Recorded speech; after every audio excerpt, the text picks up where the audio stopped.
Recording in progress. Pertemuan kali ini kita manfaatkan untuk murojaah dari awal matan insya Allah tanpa live di YouTube sehingga bisa lebih bebas, fleksibel dialognya insya Allah ta'ala. Mari kita mulai dengan mohon pertolongan kepada Allah Subhanahu wa ta'ala.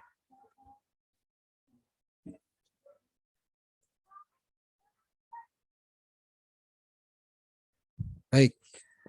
Assalamualaikum warahmatullahi wabarakatuh. Alhamdulillah wassalatu wassalamu ala Rasulillah wa ala alihi wa sahbihi wa sallama tasliman mazida amma ba'd. Ikhwan fillah rahimani wa rahimakumullah. Kali ini kelas ikhwan dan akhwat dipisah karena kita tinggal beberapa pertemuan saja untuk murojaah dari awal matan insyaallah ta'ala. Semoga Allah ta'ala mudahkan dan memberkahi majelis kita ini, Allahumma amin. Penekanan pada murojaah di sini bukan lebih kepada penilaian akademisi, nilai di rapot, tetapi penekanannya adalah penguasaan matan. Bagaimana kita sebagai pelajar, saya dan Anda semuanya, antum semuanya, ketika mempelajari matan ulama, maka benar-benar bisa menguasai dengan baik, khususnya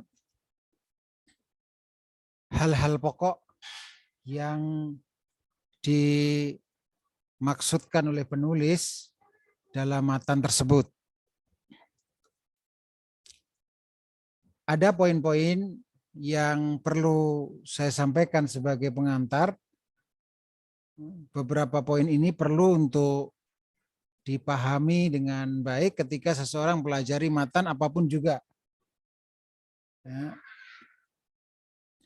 Yang pertama dari poin tersebut adalah, ini sebagian saja karena tentunya rambu-rambu untuk penguasaan sebuah matan itu banyak, tapi sebagian yang termasuk terpenting saja adalah bahwa mempelajari matan itu adalah satu hal yang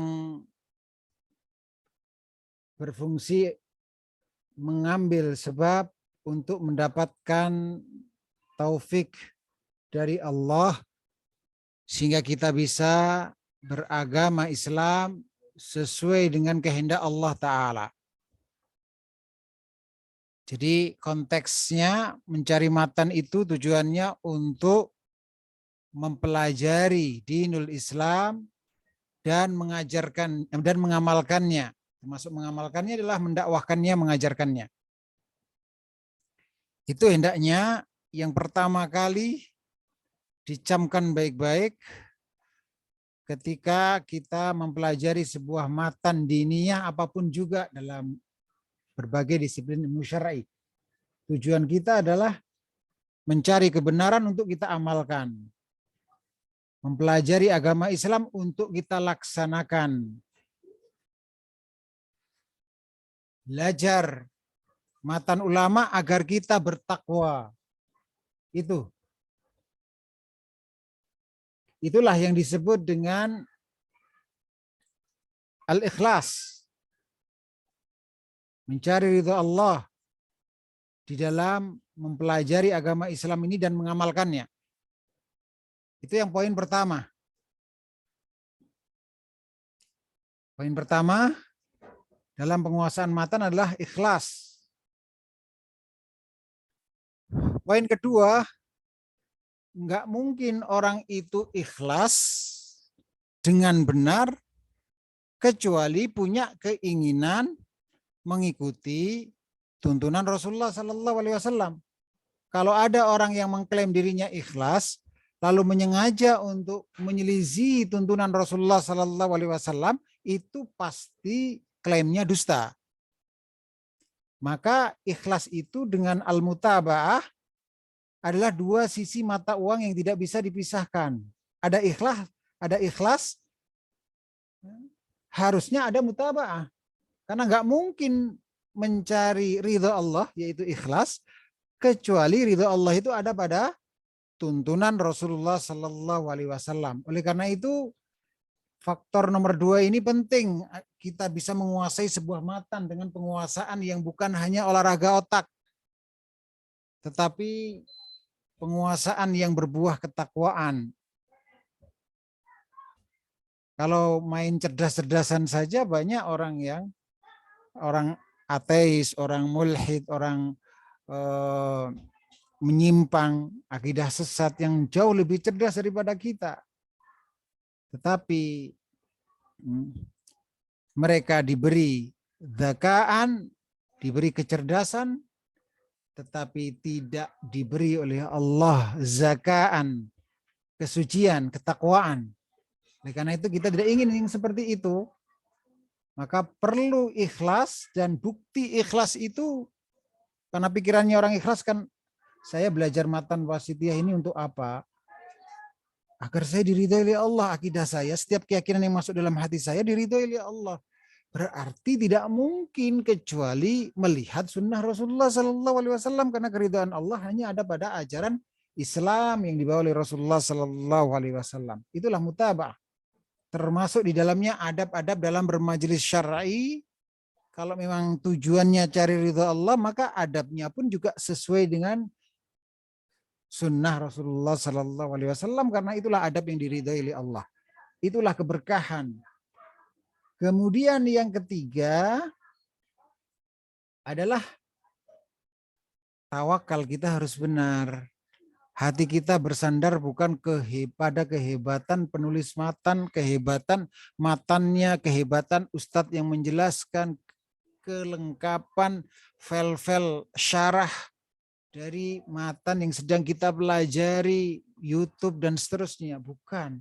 Tawakalnya itu hanya kepada Allah Ta'ala.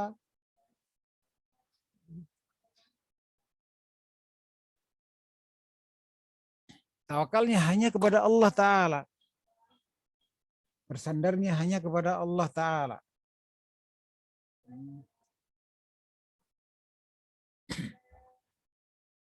Orang kalau bersandarnya kepada Allah Ta'ala saja dalam belajar ilmu syar'i, maka sesuatu yang sulit akan jadi mudah. Karena Allah yang mencukupi keperluan kita, terlepas dari kesulitan memahami matan-matan ulama. Jelas sekali, wa may yatawakkal 'ala Allahi fahuwa hasbuh. Dan barang siapa yang bertawakal kepada Allah semata, maka dia cukup baginya. Allah cukup baginya, Allah yang mencukupi keperluan kita. Sebesar-besar keperluan adalah keperluan kita dalam memahami agama Islam dan mengamalkannya. Itu 3 poin utama. Sebelum segala suatu teknik ini dan itu, 3 prinsip istiqomah sampai akhir hayat kita. Nah, baru yang keempat adalah sesuaikan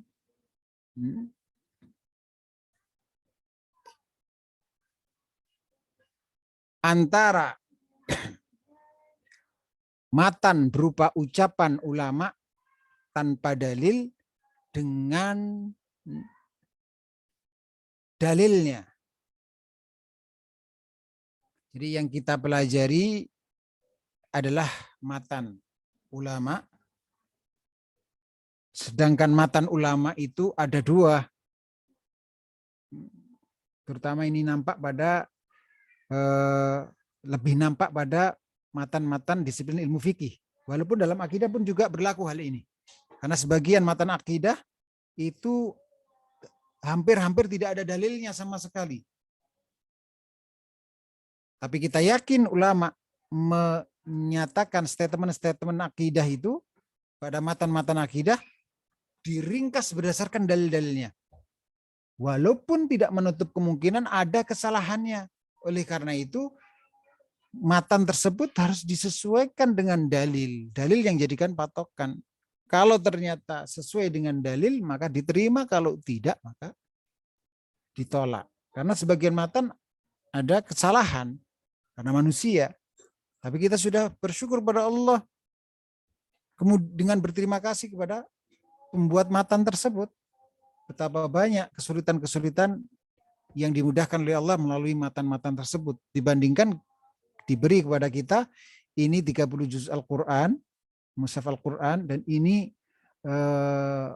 puluhan jilid hadis-hadis Rasulullah Sallallahu Alaihi Wasallam, kitab-kitab hadis Rasulullah Sallallahu Alaihi Wasallam. Dah pahami sendiri mana kelompok ayat tentang akidah, mana kelompok ayat tentang fikih, maka mana hadis tentang akidah, pahami sendiri dan urutkan, buat bab-babnya. Kita nggak mampu, maka sudah bersyukur kita, meskipun ada kesalahan-kesalahan sedikit.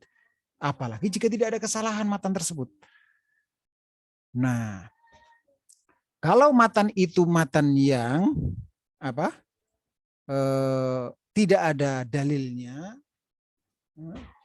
maka berarti kita harus menggabungkan dengan syarah, yang di situ biasanya disebutkan dalil-dalilnya. Kalau dalam fikih, ya kita belajar matan fuqaha, juga kita belajar kitab-kitab matan hadis. Belajar pakai thariqatul muhadditsin. Misalnya kita belajar Zadul Mustaqni dan seterusnya. Dari matan-matan fikih, kita pun juga belajar Umdatul Ahkam, Bulughul Maram, dan seterusnya. Karena yang satu konsentrasi pada ucapan ulama, sedikit dalilnya, dan yang satu Umdatul Ahkam, Bulughul Maram, dan seterusnya, konsentrasi pada yaitu dalil langsung. Masing-masing saling melengkapi. Maka alhamdulillah jenis yang keempat ini untuk wasitiyah, ya ada ucapan ulamanya, juga ada apa? Ada dalilnya. Ada dalil. Tinggal kita sebagai penuntut ilmu syar'i memperbanyak membaca syarah-syarah yang dibutuhkan untuk mempelajari matan tersebut. Adakah kesalahan atau adakah kata yang mungkin bias sehingga maksudnya harus dibawakan kepada yang benar. Tidak boleh dibawakan kepada makna yang salah sebagai bentuk husnudon kita kepada imam dari salah satu imam-imam Ahlussunnah wal Jamaah dan seterusnya. Ya. Jadi yang keempat adalah menggabungkan, menyesuaikan ucapan ulama dalam matan dengan dalil. Menyesuaikan ucapan ulama dalam matan dengan dalil. Sikap kita begitu. Siapkan hati kita, kalau ada namanya manusia bisa salah. Maka jika ada yang ucapan ulama pada 1-2 buah kata yang itu sedikit biasanya jumlahnya, kalaupun ada, maka kita siap untuk tidak menerima dan yang kita pegang adalah dalil. Itu. Apapun juga disiplin ilmu yang kita pelajari dengan dalil ya, dengan dalil. Tentunya sesuai dengan pemahaman salafus saleh. Dengan melihat syarah-syarah para ulama Ahlussunnah wal Jamaah. Kemudian yang kelima, saya cukupkan yang 5, 6 ya, 6. Saya cukupkan 2 lagi.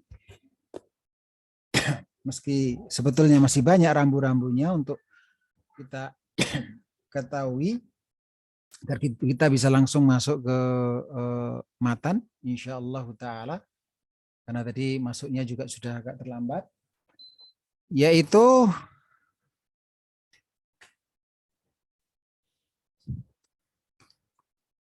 fokus pada disiplin ilmu. Disiplin ilmu yang sedang dipelajari. Fokus kepada disiplin ilmu yang sedang dipelajari. Antum mempelajari wasitiyah ini fokusnya kemana? Karena ulama mengelompokkan akidah wasitiyah ini pada disiplin ilmu. Akidah tepatnya adalah dalam tauhidul asma wa sifat, maka fokus kita kepada penguasaan ilmu al-asma wa sifat, faidah-faidah dalam masalah nama dan sifat-sifat Allah. Walaupun isi dari wasitiyah tidak hanya tauhidul asma wa sifat, tetapi karena pada kurikulum Ma'had Ilmi tauhidul uluhiyah sudah ada fokusnya. Tauhidul asma wa sifat ini, maka lebih ke sana. Apalagi misalnya saya tidak begitu hafal seluruh kurikulum Ma'had Ilmi. Kalau misalnya ada kitab akidah atau manhaj yang didaurahkan misalnya, maka berarti sudah untuk urusan akidah umum sudah ada pada daurah tadi, ada pada pelajaran khusus tadi. Ini lebih fokus kepada disiplin ilmu tauhidul asma was sifat. Dengan demikian seseorang tidak kehabisan waktu dalam mempelajari ucapan-ucapan ulama, yaitu dengan misalnya, yang ini tidak cara belajar matan yang tidak tepat, dia ingin ketahui dan kuasai seluruh faedah secara detail dan mendalam. Padahal namanya membahas matan itu syarah ya. Membahas matan atau mempelajari matan itu sebetulnya tercermin dari syarah para ulama. Sedangkan para ulama dalam mensyarah itu beraneka ragam. Tergantung ditujukan kepada siapa kitab syarah tersebut. Level yang mana kitab syarah itu diperuntukkan. Ada yang fokus hanya pada kosakata. Ada syarah yang demikian. Ini menggambarkan cara belajar kita pun juga begitu. Tergantung level dari yang kita sedang jalani. Ada yang fokus makna sisi bahasanya. Sisi bahasanya lebih diperdalam karena mungkin penulisnya ahli dalam masalah bahasa dan ditujukan kepada para penuntut ilmu yang tingkat lanjutan yang sudah menguasai syarah yang lainnya sebelumnya, lalu kemudian ingin memperdalam lagi, kemudian lebih fokus kepada faedah bahasa. Atau sebagai referensi ketika 1-2 buah kata itu sulit dipahami, maka syarah bahasa ini penting. Gitu. Tapi tentunya tidak disarankan bagi pemula untuk berdalam-dalam dalam masalah syarah bahasa ini karena ada yang lebih penting, skala prioritas dalam belajar. Maka fokus pada disiplin ilmu syar'i yang sedang dia pelajari itu hal yang terpenting. Terakhir, jadi dalam istilah ilmu umum ada teori dan ada praktek. Anda para mahasiswa yang belajar di ilmu-ilmu umum, belajar ilmu-ilmu umum, selain teori di bangku kuliah, kelas, juga ada laboratorium untuk praktek. Bahkan satu fakultas jurusan mungkin ada belasan laborat untuk praktek. Nah, di dalam disiplin ilmu syar'i pun itu mengenal hal itu. Supaya seorang benar-benar menguasai disiplin ilmu syar'i tertentu, maka dia harus menggabungkan teori dan praktek ini. Teori dan praktek ini.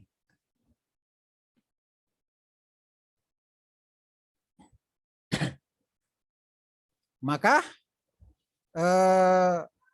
perlu dia kuasai teorinya dengan memperhatikan syarah Ustadz ketika menjelaskan dengan sebaik-baiknya, dan dengan cara yang fokus taksil, jadi belajar teori yang bagus untuk penuntut ilmu syar'i yang bisa fokus, bukan sifatnya penuntut ilmu syar'i di pengajian-pengajian umum itu apa? Itu metode taksili. Taksili itu ciri khasnya satu, terkurikulum, ada tahapannya. Habis bab ini, bab itu, habis kitab ini, kitab itu. Kemudian yang kedua adalah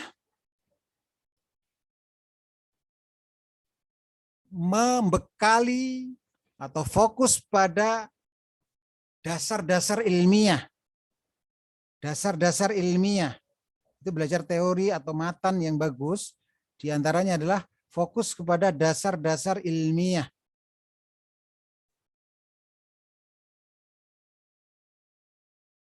Apa saja dasar-dasar ilmiah itu tergambar pada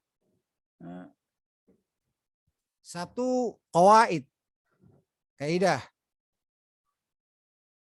Dua, taksimat, pembagian kondisi dan hukumnya masing-masing. Macam-macam tauhid misalnya, macam-macam syirik misalnya. Macam-macam ta'til misalnya. Pembagian. Karena semakin seseorang itu dalam ilmunya, semakin menyimpulkan, semakin menguasai tentang tafsilat. Karena kebanyakan masalah diniyah ini adalah tafsilat, perincian. Semakin seorang itu kurang ilmu syar'inya, maka biasanya pola pikirnya banyak menyamaratakan. Tidak memiliki kemampuan membagi-bagi. Tidak memiliki kemampuan membagi-bagi kondisi beserta hukumnya masing-masing, membagi-bagi cakupan sebuah istilah, dan seterusnya. Juga demikian ta'rifat, definisi.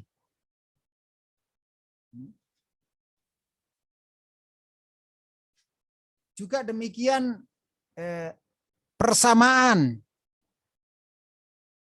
fawarik, perbedaan.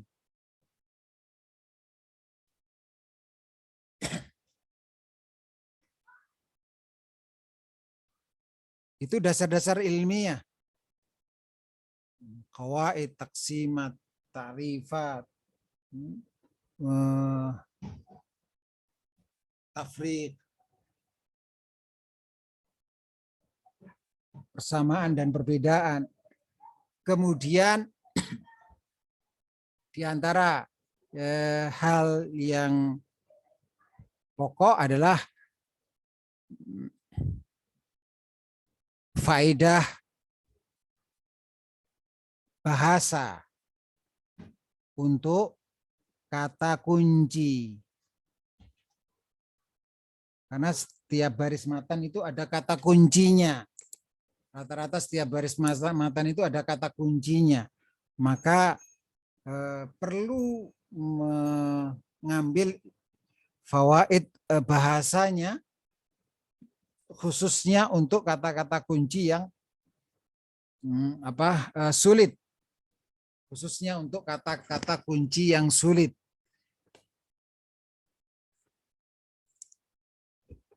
Dan yang lainnya. Jadi kalau cara belajar setiap membaca baris matan itu, pikirannya apa ya kaidah yang ada dalam baris ini?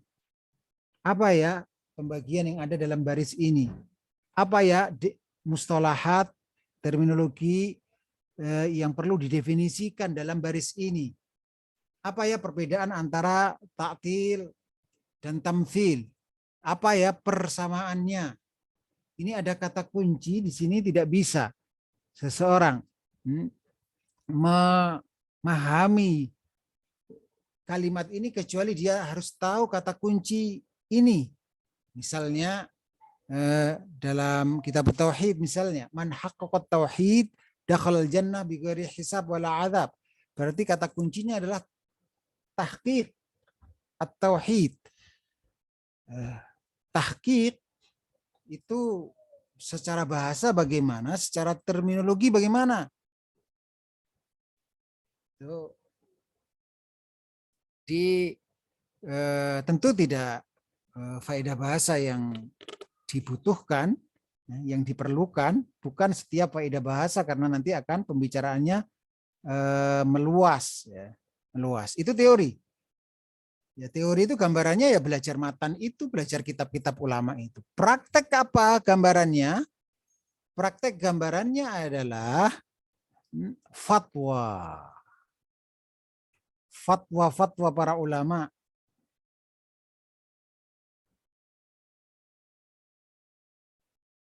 Fatwa-fatwa para ulama. Ini gambaran praktek itu seperti itu. Jadi setiap disiplin ilmu syar'i itu biasanya ada fatwa-fatwa ulama dalam masalah itu yang sudah terkodifikasikan, terkumpulkan dalam sebuah buku misalnya. Makanya ada fatwa-fatwa akidah, ulama Ahlussunnah wal Jamaah. Maka pilih yang terkait dengan disiplin ilmu tauhidul asma wa sifat. Sehingga kita bisa belajar praktek di sana, ibaratnya laborat.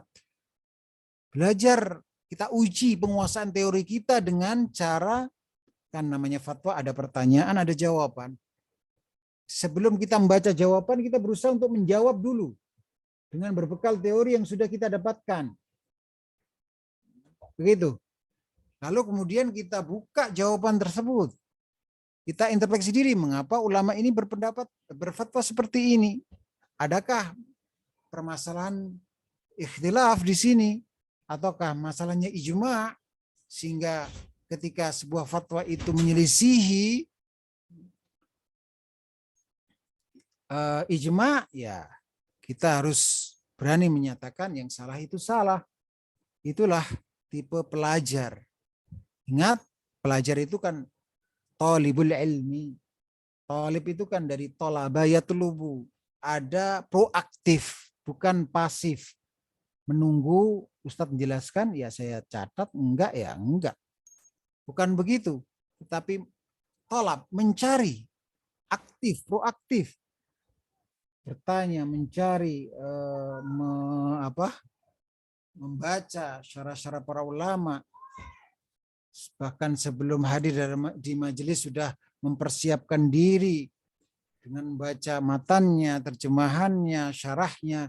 Baru setelah dia memiliki pemahaman ketika belajar mandiri untuk persiapan tadi, dia hadir di majelis Ustadz untuk setor pemahaman dengan mendengarkan dan dengan bertanya, mendengarkan penjelasan Ustadz dan bertanya. Itu baru talabayat lubu, talaban seorang talibul ilmi. Wallahu ta'ala a'lam bishawab. Ini barangkali 6 rambu-rambu ini perlu kita pahami dengan baik.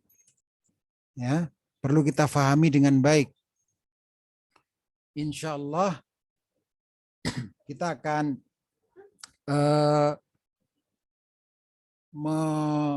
mengawali dari awal matan. Semoga yang kalau pekan depan kan libur ya, pekan depan. mungkin 1 pekan kalau nggak salah. Terus setelah itu lanjut lagi beberapa pertemuan lagi. Ya, beberapa pertemuan lagi. Nah itu semoga kita singkat-singkat saja, yang terpokok saja, sekedar mengingat kembali agar antum pun persiapan, maka tugasnya persiapan setiap kita bermajelis, kita bagi menjadi 2, 40 menitan pertama untuk ikhwan, setelah itu 40 menitan kedua untuk akhwat. Tidak ada live YouTube, karena nanti akan ada aktivitas bertanya atau ditanya. Aktivitas bertanya atau ditanya. Karena cara yang seperti inilah yang sudah terbiasa kami terapkan di grup kajian tauhid.com untuk materi pelajaran-pelajaran online hampir tiap hari. Alhamdulillah sehari bisa 2 kali atau 3 kali majelis. Rata-rata demikian. Nah, bentuknya seperti itu. Ada pelajarannya, kemudian kita hentikan pelajaran di YouTube, kemudian sisa waktu untuk kalau enggak bertanya ya ditanya, untuk dalam rangka setoran pemahaman, karena setoran itu ada 2, setoran hafalan dan setoran pemahaman. Setoran pemahaman itu dengan cara ditanya-tanya tentang matan yang barusan dipelajari. Karena sering kali terjadi seorang pelajar menyangka dirinya paham, begitu ditanya dia tidak paham, atau paham tapi tidak mampu mengungkapkan secara ilmiah. Jawab secara ilmiah dengan ungkapan ilmiah. Seperti itu. Kalau enggak ya bertanya. Nah nanti insya Allah ini tahu-tahu sudah 45, yaitu jam 16.45. Ini sudah waktunya akhwat sebetulnya. Saya pikir tadi masih cukup untuk mengambil beberapa baris matan. Tapi insya Allah kalau sisa waktu ada berapa pertemuan, kalau kita tepat waktu dan juga demikian sudah siap duluan. Siapnya bentuknya apa nanti? Saya suruh baca matan, kemudian saya tanya, atau Anda bertanya jika tidak paham. Seperti itu. Sehingga ketika menerangkan Anda siap, ketika saya minta tanpa saya tunjuk, coba silakan siapa yang mau latihan untuk membaca dan tentunya menerjemahkan, karena kita nggak ingin membaca tanpa tahu terjemahannya. Siapa yang latihan, mencoba latihan, langsung angkat tangan, langsung praktek, tidak saya tunggu lama, habis waktunya 40 menitan cuman habis waktunya. Jadi persiapan dulu, kemudian latihan, niatkan ikhlas karena Allah, ingin setoran pemahaman dan setoran bacaan, serta ingin bertanya atau ingin dicek penguasaannya terhadap matan oleh Ustadz dengan cara ditanya. Seperti itu, sehingga saya harapkan justru rebutan, saya Ustadz, seperti itu. Karena kan pahala kan nggak ada ajaran dalam Islam zuhud terhadap pahala, zuhud terhadap dunia. Kalau zuhud terhadap pahala ini nggak ada dalam Islam.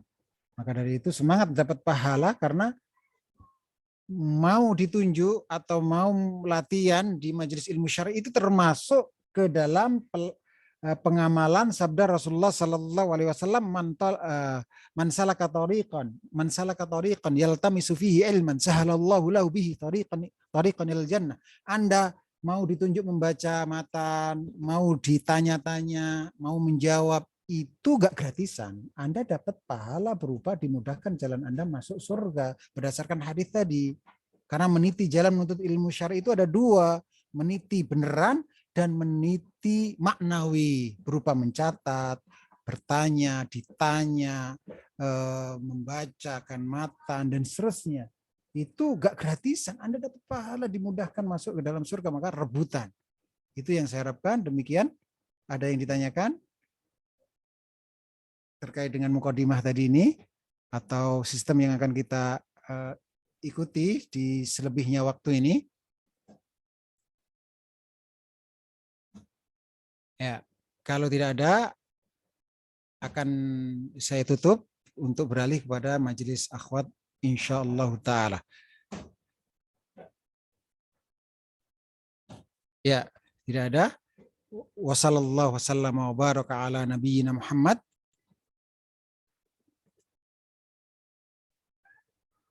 Suara saya bisa didengarkan ini? Jangan-jangan dari awal tadi nggak terdengar? Terdengar Ustaz, alhamdulillah. Alhamdulillah. Baik. Baik. Assalamualaikum warahmatullahi wabarakatuh. Waalaikumsalam warahmatullahi wabarakatuh. Jazakumullah khairan Ustaz. Wa jazakumullahu khairan.